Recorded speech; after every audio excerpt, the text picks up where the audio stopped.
রবিবারের মধ্য দুপুর, গল্পে গল্পে ভরপুর দ্য ক্লাসিক পেজেস।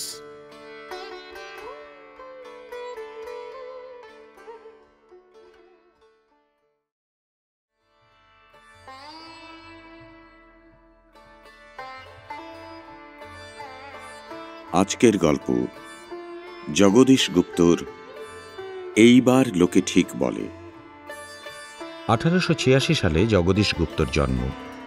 জগদীশ গুপ্ত নিয়মিত প্রবাসী প্রবর্তক, বঙ্গবাণী, বিচিত্রা, ভারতবর্ষ প্রভৃতি সেই সময়ের পত্রপত্রিকায় লিখতেন। জগদীশ গুপ্তর জগতে মানুষ শুধু নির্মম নয়, ভয়ঙ্কর। মানবিক সম্পর্কগুলিও স্বার্থের বন্ধনে আবদ্ধ। তাঁর উল্লেখযোগ্য গল্পগ্রন্থের মধ্যে রয়েছে বিনোদিনী, রূপের বাহিরে, শ্রীমতী, উদয়লেখা, তৃষিত, শ্রীক্ষণী, রতি ও বিরতি, উপায়ন, পাইক শ্রী মিহির প্রামাণিক, শশাঙ্ক কবিরাজের স্ত্রী, অশনি ভৃঙ্গার, মেঘাবৃত ইত্যাদি। 1957 সালে তাঁর জীবনাবসান ঘটে। মৃত্যুর পর প্রকাশিত হয়েছে জগদীশ গুপ্তর নির্বাচিত গল্প কলঙ্কিত তীর্থ এবং জগদীশ গুপ্তর গল্প সমগ্র। শুরু হচ্ছে আজকের গল্প এইবার লোকে ঠিক বলে। ধূমপান ও মদ্যপান স্বাস্থ্যের পক্ষে ক্ষতিকর। Smoking and consumption of alcohol is injurious to health. চিরদিনই এমন ছিল না। মা, স্ত্রী ও 3টি দুগ্ধবতী গাভী নিয়ে পল্লী প্রান্তে শিবপ্রিয় সুখেই ছিল। মা পোয়াতির কাঁথা সেলাই করে দেয়, আজুরা 12 আনা, 1 টাকা 18 আনা ঘর লেপে ঘুঁটে দিয়ে দেয়। দুবেলা খেতে পায়। স্ত্রী নিত্য গৃহস্থের ধান ভেনে দেয়। 20 সেরে 2 সের তার পারিশ্রমিক। 3 জনে প্রাণপণে গরু 3টের সেবা করে, তারাই লক্ষ্মী। দুধ নিয়ে গিয়ে শিবপ্রিয় বাজারে বেচে আসে। খড়, ভুসি, ঘাস, বাগান কুড়ানো, জ্বালানি কাঠ অদূরের টাউনে নিয়ে গিয়ে বেচে। এমনি করে তিল কুড়িয়ে তারা তাল করে। দিন চলে। পথের দিকে চেয়ে কি দেখে শিব মুখ টিপে হাসে। নিত্য তার নিটোল দেহ দুলিয়ে কলসি কাঁখে জল আনে। জলের কলসি দাওয়ায় নামিয়ে হাঁপ ছাড়ে। কাঁখালের সিক্ত স্থানটায় কাপড়ের ভিতর দিয়ে ত্বকের কাঞ্চন আভা ফুটে ওঠে। সেদিকে একবার অলক্ষ্যে চেয়ে শিব বলে, আছি বেশ। নিত্যই তো শুনি, এখন অদিষ্টে টিকলে বাঁচি। টিকটিক করে টিকটিকি ডাকে। বরাত। দোনাটা কই? আজ দুধ আর বাজারে নেব না নিত্য, খাবো। মা কই? কোন বাড়ি কাঁথা দিতে গেল। নিত্য দোনাটি এগিয়ে দেয়, কিন্তু শিবপ্রিয়র গরু দুইবার গরজ দেখা যায় না। নিত্য চৌকাঠে জলের ছিটা দিয়ে ঘরে ঘরে তুলসী তলায় সন্ধ্যা দেখিয়ে ফেরে। তার অতুলন গঠন সুষমার দিকে চেয়ে শিবপ্রিয়র কেমন নেশা ধরে যায়। মুহুর্মুহু দুজনের চোখাচোখি হয়। মুহুর্মুহু হাসি ফুটে উঠে মুখময় ছড়িয়ে পড়ে।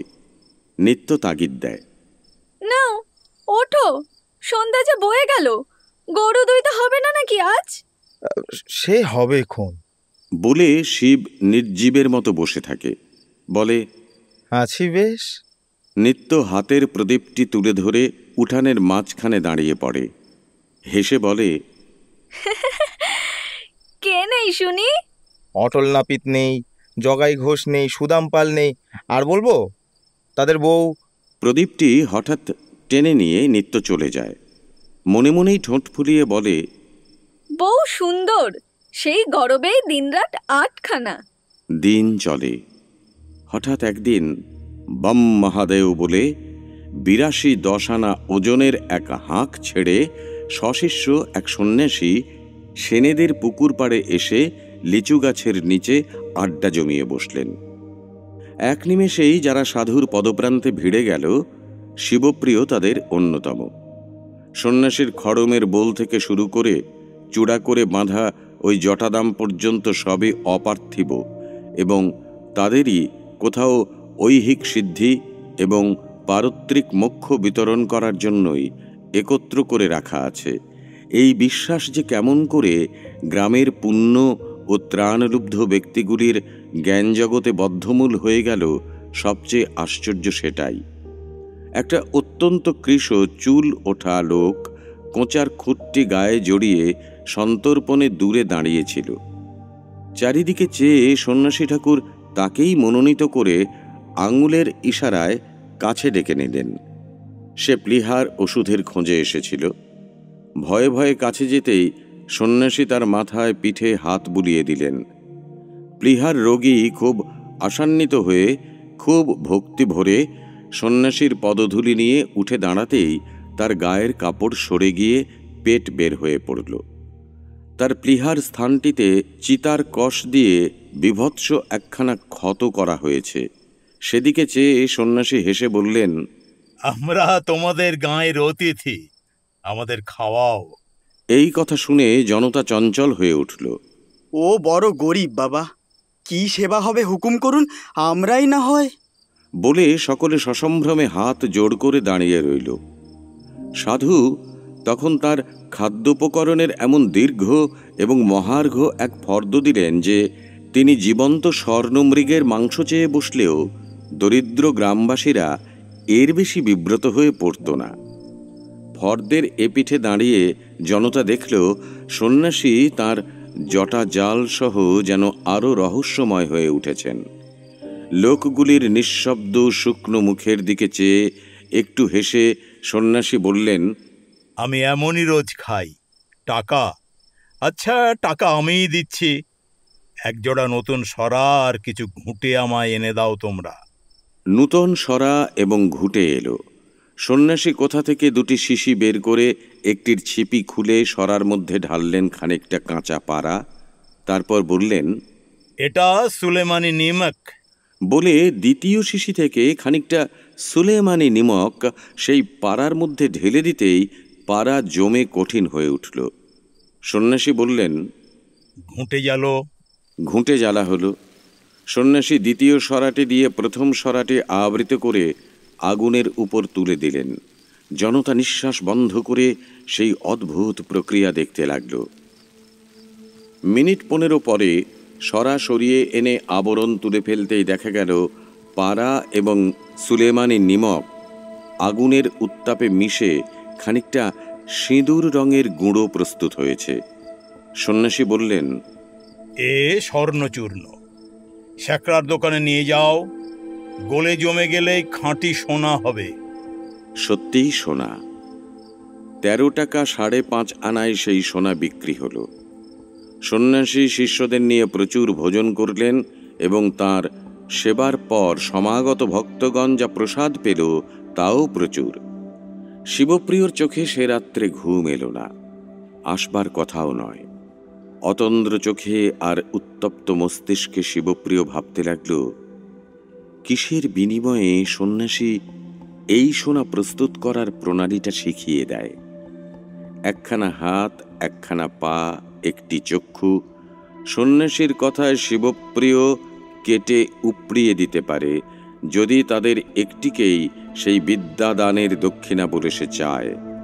একটা নিদারুণ তীব্র আশা বারবার তার মনে সত্য হয়ে উঠে তাকে যেন স্বরবিদ্ধ করে শয্যার উপর বারবার তুলে বসাতে লাগল। মন্ত্র হোক, দ্রব্যগুণ হোক, বাকসিদ্ধি হোক, প্রভুর অশেষ কৃপায় যেন তা তার করায়ত্ত হয়েছে।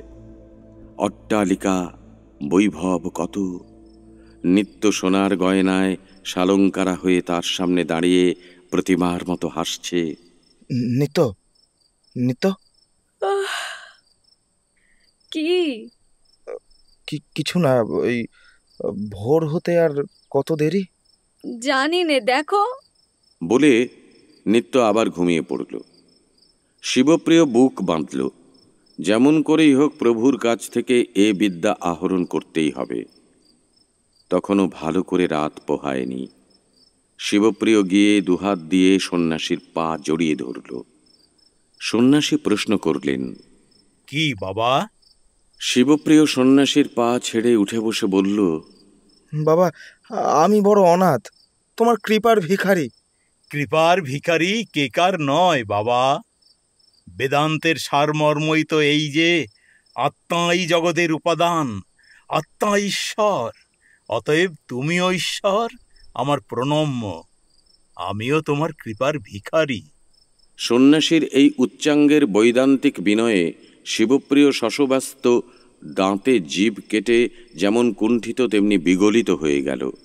শিবপ্রিয়র সজল চোখের দিকে চেয়ে সন্ন্যাসী আবার বললেন, কিন্তু কথাটা কি? মুহূর্ত কয়েক চুপ করে থেকে শিবপ্রিয় হু হু করে তার প্রার্থনা জানিয়ে গেল। তুমি কি করে কাল সোনা করলে সেইটা আমায় শিখিয়ে দাও বাবা। সন্ন্যাসী একটু হাসলেন। সেটা বিতৃষ্ণা, বিদ্রূপ কি তৃপ্তির হাসি তা বোঝা গেল না, কিন্তু সন্ন্যাসী তৎক্ষণাৎ রাজি হয়ে বললেন, দেব, কিন্তু একটা কথা বাবা। আগে করুন। বলে শিবপ্রিয় হাঁটু তুলে হাত জোড় করে বসল। শিবপ্রিয় ভেবেছিল সন্ন্যাসী বুঝি কি না কি চেয়ে বসবেন, কিন্তু তিনি যে প্রস্তাব করলেন তা যেমন স্বাভাবিক তেমনি সহজসাধ্য। বললেন, আমার সঙ্গে সঙ্গে তোমায় 6 মাস থাকতে হবে। এত সুলভ! শিবপ্রিয় আনন্দে কেঁদে ফেলে পুনর্বার সন্ন্যাসীর পা জড়িয়ে ধরল। বলল, বাবা, বাবা, তোমার অপার দয়া। 6 মাস যেদিন পূর্ণ হবে সেই দিন। 6 মাসের প্রথম মুহূর্তেই শিবপ্রিয়র অন্তরের দিক দিয়ে পরিপূর্ণতার আর কিছু বাকি রইল না। রাত্রি তখন ঝাঁঝা করছে, পৃথিবী নিঃশব্দ। লতা গাছ বেড়ে গিয়ে এক পায়া পথের উপর ঝাঁপিয়ে এসে পড়েছে। হনহন করে চলতে চলতে তাতে পা বেঁধে গিয়ে শিবপ্রিয় দাঁড়ালো। কানে গেল মাথার উপর বাঁশ ঝাড়ে বাদুড়ের ছটাপট। দূরে একটা পাখির কর্কশ কণ্ঠের আর্তনাদ কোয়াক কোয়াক বলে ডাকছে। আবার সব নীরব। পৃথিবীর সমস্ত আকাঙ্ক্ষা, উল্লাস, তৃপ্তি, অতৃপ্তি, ক্ষিপ্ততা সুপ্তি সমুদ্রে ডুবে গেছে। কেবল শিবপ্রিয়র বুকে জ্বলছে বিনিদ্র লালসা। শিবপ্রিয় গৃহত্যাগ করেছে। পরিত্যক্ত গৃহে জননী নিদ্রিতা, নিত্য নিদ্রিতা।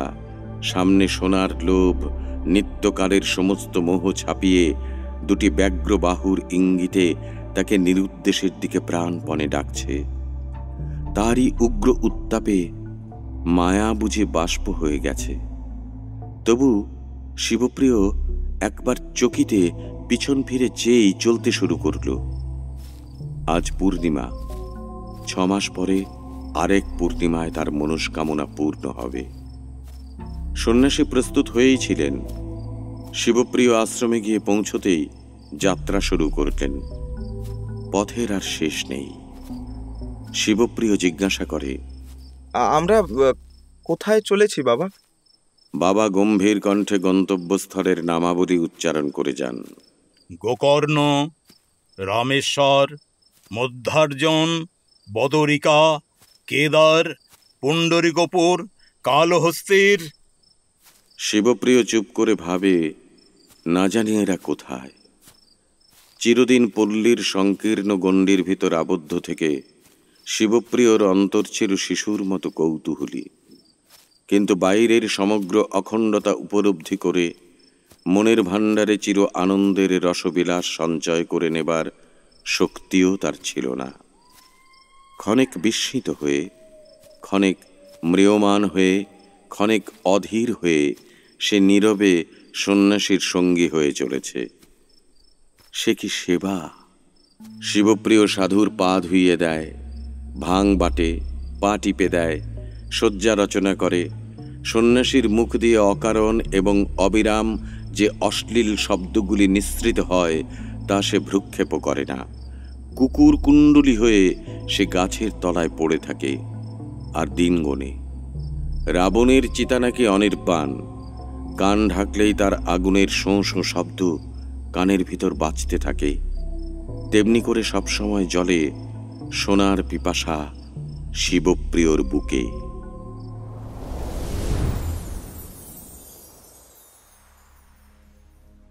মাস গেছে। 6 মাস পূর্ণ হয়ে আজ সেই নিরূপিত পূর্ণিমা। বিশাল অশ্বত্থ বৃক্ষের নিচে সন্ন্যাসীর ক্যাম্প পড়েছে। সামনে কিছু দূরেই শিরনা নদী, ওপারে দিগন্তরাল থেকে চাঁদ উঠেছে।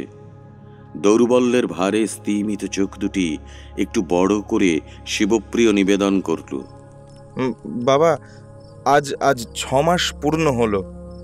সেবায় তোমায় তুষ্ট করতে পেরেছি কিনা জানি না। হাত তুলে সাধু বললেন, হ্যাঁ হ্যাঁ, আমার খেয়াল আছে। আমি তোমার সেবায় খুব খুশি হয়েছি। আজ তোমার বরলাভ হবে। একজন শিষ্য বলল, আলবাত হবে। শিবপ্রিয়র তাতে বিন্দুমাত্র সংশয় ছিল না। সাধু মিথ্যাভাষী নয়, তবু কথাটা নূতন করে সন্ন্যাসীর মুখে শুনে তার সর্বাঙ্গে কাঁটা দিয়ে উঠল। হুকুম হলো, শরবত বানাও। শরবত বানানো হলো। নদী থেকে জল নিয়ে এসো। শিবপ্রিয় লোটা নিয়ে জল আনতে গেল। অগ্নিকুণ্ড জ্বলছিল। সন্ন্যাসী মন্ত্রোচ্চারণ করে লোটা ভর্তি শরবত চোখের সামনে থেকে নামিয়ে শিবপ্রিয়র হাতে দিলেন। পিও। শিবপ্রিয় ঢক ঢক করে এক চুমুকে 1 লোটা শরবত গলাধকরণ করে তটস্থ হয়ে বসে রইল। পুনরাদেশ কি হবে কে জানে। কিন্তু আদেশ কিছু এলো না। সন্ন্যাসী নিমিলিত চক্ষে দুলে দুলে হরগৌর্জন্টক গাইতে লাগলেন। কস্তুরিকা চন্দন লেপনায়, শ্মশান ভস্যাঙ্গ বিলোপনায়, সৎকুণ্ডলায় ফণিকুণ্ডলায়, নমো শিবায় চ নমো শিবায়, মন্দারমালা পরিশোভিতায়, কপালমালা পরিশোভিতায়, দিগম্বরায় চ দিগম্বরায়, নমো শিবায় চ নমো শিবায়। অষ্টকগীতির সুর সুস্পষ্ট হয়ে শুরু করে ক্রমশ একটানা গুঞ্জনের মতো শিবপ্রিয়র কানে আসতে আসতে মৃদু থেকে মৃদুতর হয়ে একসময় বাতাসে মিলিয়ে গেল। শিবপ্রিয়র যখন ঘুম ভাঙল তখন উষাকাল। সূর্যোদয়ের বিলম্ব আছে। কি উদ্দেশ্যে সে গৃহত্যাগ করেছিল, কি কারণে সে এখানে এই প্রান্তরে শুয়ে, চোখ মেলেই হঠাৎ তার কিছুই মনে পড়ল না। কিন্তু মনে যখন পড়ল তখন এমন একটা কাণ্ড ঘটে গেল সংসারে যার উপমা নেই। অন্তরের অতলতম স্থান থেকে সহসা একটা ভূকম্পনের তীব্র তরঙ্গ উত্থিত হয়ে তার প্রাণের গভীরতম মূল পর্যন্ত প্রচণ্ড আলোড়নে টলিয়ে দিয়ে সামনের দিক ও চিহ্ন যেন কিছুক্ষণের জন্য একেবারে বিলুপ্ত করে রেখে দিল। সে বিস্ময়ের সীমা নেই, সে যন্ত্রণারও সীমা নেই। উঠে বসে শিবপ্রিয় ক্লান্ত চোখে চেয়ে রইল। দেখল স্বশিষ্য ও সম্পত্তি সেই সন্ন্যাসী কোথাও নেই। অর্ধদগ্ধ একটা গাছের গুঁড়ি আর ভস্মের স্তূপ পড়ে আছে। অসময়ের সম্বল বলে যে কাঁচা টাকা 10টা সে ট্যাঁকে করে এনেছিল, তাও অস্তমিত পূর্ণ চন্দ্রের সঙ্গেই অন্তর্হিত হয়েছে। শিবপ্রিয় গা তুলে ধীরে ধীরে ফিরবার পথ ধরল। দেখলে হঠাৎ চেনা যায় না। উপবাসে অনিদ্রায় অর্ধমৃত শিবপ্রিয় এমনি চেহারা নিয়ে 6 মাস পরে যখন একদিন বাড়ি পৌঁছল, তখন সূর্য ডুবুডুবু। মা বলে ডাকতেই বদ্ধ দুয়ার ঘরের ভিতর শুধু একটা লক্ষ্মী পেঁচা বাতাসে ভারী পাখার ঝাপটা মেরে স্থান পরিবর্তন করল। আর কোনো সাড়া এলো না। নেতো, নেতো, মা, ও মা। 16-17 বছরের একটা ছোঁড়া হারান বাছুর খুঁজতে সেদিকে এসেছিল। সে জঙ্গলের ভিতর থেকে বের হয়ে বলল, মা তোমার ওই রায়দের বাড়ি। সেখানে কি করে জানি নে। বলে ছোঁড়া আবার জঙ্গলে ঢুকল। মা? নিঃশব্দে মা এসে রায়েদের পিছন বাড়ির চালার খুঁটি ধরে দাঁড়াল। শিবপ্রিয় বড় আশ্চর্য অবাক হয়ে গেল। মা কথা কয় না কেন? মা কথা কইছ না যে? বলে শিবপ্রিয় নিত্যর সন্ধানে এদিক ওদিক চাইতেই সেই চাহনির অর্থ বুঝে সহিষ্ণুতা ভেঙে মা ফুঁপিয়ে কেঁদে উঠে বসে পড়ল। ভয় পেয়ে শিবপ্রিয় বলল, কি হয়েছে? কি হয়েছে? বলো না, বলো না মা।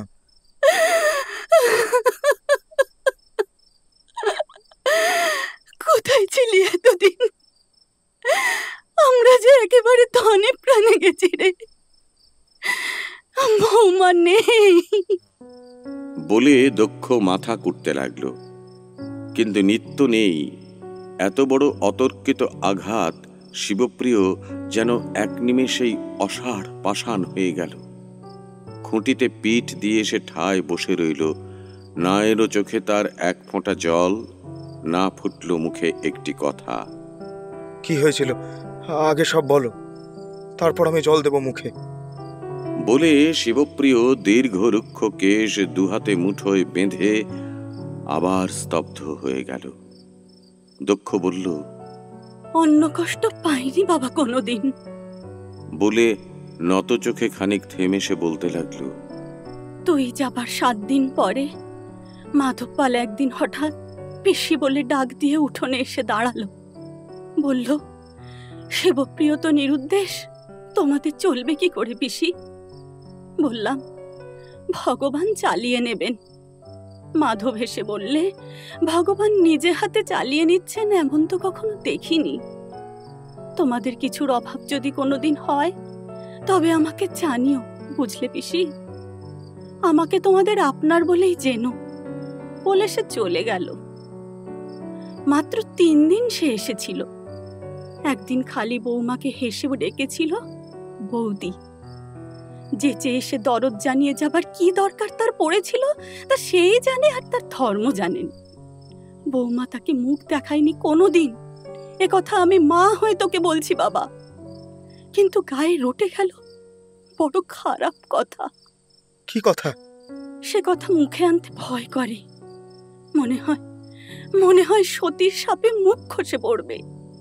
রটল, মাধবপাল বৌমাকে গয়না দিয়েছে, কাপড় দিয়েছে। কেউ দেখেছে হাসতে, কেউ দেখেছে পান দিতে, কেউ দেখেছে আঁচল নিয়ে কাড়াকাড়ি করতে।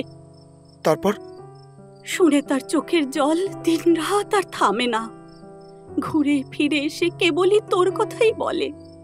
মা, সে এসে শুনে কি ভাববে? আমি এ মুখ তাকে দেখাবো কেমন করে? এ মিথ্যে যে একেবারে মিথ্যে তা আমি একা তাকে কেমন করে বোঝাবো? বলতে বলতে সে চোখের জলে নিয়ে ওঠে। দিন রাত তার চোখ দুটো ফুলো ফুলো আর টকটকে লাল। দেখে আমার ভয় করত। না ঘুমিয়ে আর উপসে আর ভাবনায় শুকিয়ে কাঠের মতো হয়ে উঠতে উঠতে। কি হলো মা? চুপ করে গেলে কেন? বলো আমাকে। কে জানতো তার মনের কথা? জানলে কি তাকে আমি একদণ্ড চোখের আড়াল করি? একদিন সে বলেই দক্ষ আবার ফুঁপিয়ে কেঁদে উঠল। একটু থেমে আঁচলে চোখের জল মুছে বলতে লাগলো, পাড়া থেকে এসে দেখি বৌমার ঘরের দোর ভেজানো, ভেতরে যেন একটা হাঁসফাঁস শব্দ হচ্ছে। ঠেলা দিয়ে দরজা খুলেই দেখি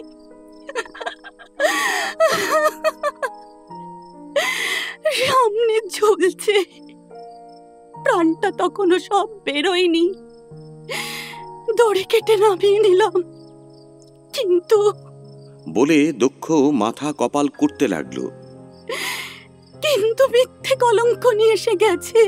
মিথ্যে শিব, একেবারে মিথ্যে। শিবপ্রিয় সহসা ছিটকিয়ে খাড়া হয়ে উঠে দাঁড়ালো। বলল, মা এসো। কোথায়? টাউনে। সামনে যে রাত্রির। তা হোক, এ মাটি আর সইছে না মা। সেই থেকে শিবপ্রিয় ভিখারি। মাথায় বড় বড় রুক্ষ চুল কাঁধ পর্যন্ত ঝুলে থাকে। চুলের লালচে রংটা রৌদ্রালোকে ঝিকঝিক করে। মহিষের অর্ধচন্দ্রাকৃতি শিংটায় ফুৎকার দিয়ে সে বাজায়। কাঠের সর্পির লাঠিটা বগলে থাকে। গাল ফুলিয়ে তার উপর আঙুলের দ্রুত আঘাত দিয়ে বাজায়।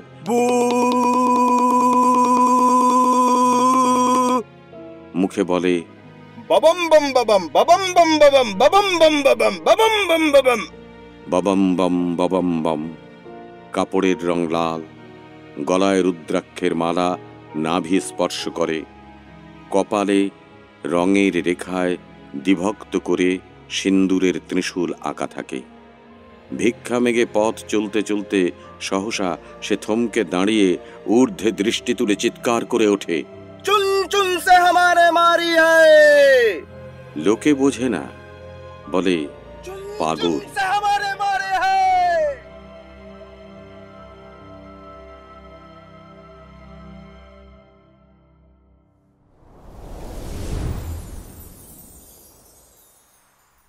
একটি বছর গেছে।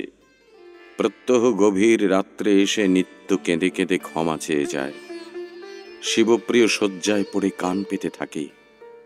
আকাশে কোথায় নিত্যর কণ্ঠ ধ্বনিত হয়, তারই চোখের জলের ফোঁটায় ফোঁটায় পড়ে বুঝি শিয়রের মাটি ভিজে থাকে। দক্ষ একদিন অসুখে পড়ল, কিন্তু বেশি ক্লেশ সে দিল না। 3 দিনের দিনেই বোঝা নামিয়ে দিল। আবৃত শবদেহ স্পর্শ করে শিবপ্রিয় হাঁটুর মধ্যে মুখ গুঁজে বসেছিল। মন তার আশ্রয়চ্যুত হয়ে হা হা করে কেঁদে ফিরছিল। নিত্যর অপমৃত্যুর স্মৃতি তো ভুলবার নয়। নিত্যর সেই নিদারুণ সতীধর্ম পালনের সে যে নিজের হাতে তার বৃন্ত ছিন্ন করে গেছে, সেই নিষ্ঠুরতম কথাটার সাক্ষী কেবল মা আর তার নিজের অন্তরাত্মা। এই দুঃসহ উপলব্ধিটাই তার মনে জ্বলে জ্বলে উঠতে লাগল। মা মরে যাওয়ার পর আজ সে একেবারে একা।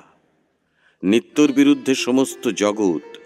মা তাকে একান্ত নিঃসহায় নিঃসঙ্গ করে সংসারের উত্তপ্ত এক প্রান্তে দাঁড় করিয়ে দিয়ে গেছে। নিত্যর পক্ষে সমস্ত জগতের বিরুদ্ধে আজ সে একা। সান্ত্বনা চেয়ে মুখপানে চাইবে এমন আর কেউ নেই। মনে পড়তে লাগল মা তাকে কি করে মানুষ করে তুলেছিল। শিবপ্রিয় বলতো, আমি ছেলেবেলায় খুব কাঁদতাম না মা। কম জ্বালিয়েছ তুমি আমাকে। একদিন খুব গরিব ছিলাম নাকি আমরা? মা কথা বলতো না। দুগ্ধপোষ্য শিশুটিকে বুকে নিয়ে সদ্য বিধবার সেই ভিক্ষা জীবনের দিনগুলি মনুষ্যক্ষুর সামনে দ্রুতবেগে উদ্ঘাটিত হতে থাকত। শিবপ্রিয় বলতো, তুমি নিজে না খেয়ে ভিক্ষে করে আমাকে খাইয়েছ, এ কথা সত্যি মা? মা হেসে বলতো, কে বললে তোকে? লোকেই বলে। বলে হঠাৎ সরে এসে শিবপ্রিয় মায়ের পায়ের ধুলা দুহাতে করে মাথায় নিত। ভাবতে ভাবতে হঠাৎ তার মনে হলো মা বুঝি সামনেই বসে আছে। তাড়াতাড়ি চোখ তুলতেই বস্ত্রাবৃত শবদেহ পার হয়ে তার দৃষ্টি যার উপর পড়ল সেটা একখানা অপরিচিত মুখ। জানলার জালিতে মুখ দিয়ে কে যে একজন দাঁড়িয়েছিল। শিবপ্রিয়কে মুখ তুলতে দেখে সে সকৌতুকে প্রশ্ন করল, ওরে পাগলা, তোর মা মরেছে, ফেলবি না, রেখে দিবি? লোক চাই যে বাবা, ডেকে দাও না। আমরা তা দিচ্ছি, কিন্তু মাল চাইবে তারা। আছে তো? নেই তো। গঙ্গারাম। বলে সে চলে গেল এবং অল্পক্ষণ পরেই আরো 4 জনকে সঙ্গে করে এনে উঁকে মেরে বলল, পাগলা আছিস তো? আছি বাবা। নে তবে ওঠ, মাল আনগে, আমরা মরা আগলাচ্ছি। বলতে বলতে এক এক করে 5 জন শ্মশান বন্ধু ঘরে ঢুকল। যে বন্ধুটি মৃতদেহ আবিষ্কার করেছিল সে বলল, পাইতে হবে না, তা বলে দিচ্ছি। বোতল চাই 2টো। কি বলো হরিদাস, ঠেলা তো কম নয়। হরিদাসও ঘাড় নেড়ে জানালো, বোতল 2টোই চাই এবং ঠেলাও কম নয়। শিবপ্রিয় বাক্স হাতড়িয়ে কি পেল তা সেই জানে, কিন্তু তক্তপোষের নিচে থেকে যে বস্তুগুলি নিয়ে সে বের হয়ে গেল তা কাঁসা আর পিতল।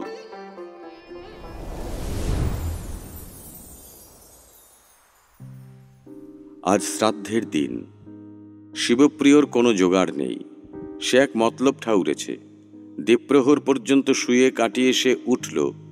মায়ের কুশাসন থেকে একটি কুশ বের করে নিয়ে এক বস্ত্রে যখন সে ঘাটে এলো তখন নদী তীরে স্নানার্থী কেউ নেই। ঘাটের উপর সমতল স্থানে শিব মন্দির। জলের ধারেই খানিকটা স্থান গঙ্গাজল দিয়ে সযত্নে সমতল পরিষ্কার করে নিয়ে শিবপ্রিয় সেই কুশ 3 খণ্ডে বিভক্ত করে পেতে দিল। বালির একটি পিণ্ড প্রস্তুত করে নিয়ে অঞ্জলির মধ্যে ধারণ করে মনে মনে উচ্চারণ করল, দশরথ রামের হাত থেকে বালির পিণ্ড নিয়েছিল। মা, তুমিও আমার এই বালির পিণ্ড নাও। বলে বালির পিণ্ডটা ত্রিখণ্ডিত কুশের উপর স্থাপন করে সে চোখ বুজে রইল। কতক্ষণ সে ধ্যানস্থ হয়েছিল কে জানে, কি ধ্যান করল সেই জানে। কিন্তু চোখ খুলেই হঠাৎ সে ছ্যাঁত করে চমকে একেবারে উঠে দাঁড়ালো। বালির পিণ্ড অন্তর্হিত হয়েছে। 4টি আঙ্গুলের দাগের সামনে সেই কুশক্ষেত্রে একেবারে স্পষ্ট। নির্নিমেষ চোখে সেই রেখা কটির দিকে চেয়ে থাকতে থাকতে শ্রাদ্ধের এই অচিন্তনীয় সার্থকতায় শিবপ্রিয়র সর্বান্তকরণ কেঁপে কেঁপে অনির্বচনীয় আনন্দে বিস্ময়ে কানায় কানায় পূর্ণ হয়ে গেল। প্রেতলোকবাসিনী জননী স্বহস্তে পিণ্ড গ্রহণ করেছেন। এ আনন্দ যে কত বড় আনন্দ! কারো অদৃষ্টে যদি এমন ধারা ঘটে থাকে তবে সেই তা জানে। আনন্দে পরিতৃপ্তিতে কুলে কুলে পূর্ণ হয়ে শিবপ্রিয় ঘাড় গুঁজে চলছিল। শিব মন্দিরের কাছে আসতেই কে যেন ডাকল, এই বাঙালি! শিবপ্রিয় দাঁড়িয়ে মুখ তুলে চেয়ে দেখল কৌপিন পরা 2টি খোট্টা ছোঁড়া মন্দিরের ছায়ায় দাঁড়িয়ে দাঁত বার করে হাসছে। তাদের একজন বলল, এই দেখ! বলে সে হাত বাড়িয়ে যা দেখালো তাতে শিবপ্রিয়র মুহূর্ত পূর্বের সীমাহীন থই থই অগাধ আনন্দ বজ্রাগ্নি শিখায় পুড়ে নিঃশেষে শুকিয়ে তার বুকের ভিতরটা ভেঙে চুরে সেখানে যে কি বিপর্যয় কাণ্ড ঘটে গেল তা একমাত্র তিনিই জানলেন, যার অগোচর কিছু নেই। শিবপ্রিয় 2 হাত ঊর্ধ্বে তুলে চিৎকার করে উঠল, চুন চুন সে হামারে মারি হ্যায়! বলে অকস্মাৎ যখন সে তাদের পিছনে ধাওয়া করল তখন তারা বালির পিণ্ড মাটিতে নিক্ষেপ করে নক্ষত্র বেগে ছুটছে। কিছুক্ষণ দৌড়িয়েই শিবপ্রিয় ভুলে গেল কেন সে দৌড়চ্ছে। দাঁড়িয়ে পড়ে সে চারিদিকে একবার তাকালো। একটি লোক ছাতি মাথায় দিয়ে যাচ্ছিল। শিবপ্রিয় তাকে ডেকে জিজ্ঞাসা করল, নদীটা কোন দিকে বলে দিতে পারেন? এই নাইব ওদিকে, ওই গলি দিয়ে গেলেই ওই সামনেই। ধোকা দিচ্ছ বাবা, ওদিকে আর নেই, সরে গেছে। জানা আছে দেখছি, তবে জিজ্ঞাসা করে কি তামাশা করা হচ্ছিল? বলে ছাতি মাথায় লোকটি শিবপ্রিয়র উন্মাদ দৃষ্টির দিকে চেয়ে একটু তড়িৎ পদেই অগ্রসর হয়ে গেল। সেদিন থেকে পথে পথে অহরাত্রকে চিৎকার করে, চুন চুন সে হামারে মারি হ্যায়! শব্দটা আর্তনাদের মতো শোনায়। লোকে বলে সেই পাগলাটা। চুন চুন সে হামারে মারি হ্যায়! এইবার লোকে ঠিক বলে। শুনলেন জগদীশ গুপ্তের লেখা এইবার লোকে ঠিক বলে। গল্পটি ভালো লাগলে আমাদের চ্যানেলটিকে লাইক, শেয়ার এবং সাবস্ক্রাইব করতে ভুলবেন না। আমাদের official YouTube channel the classic pages.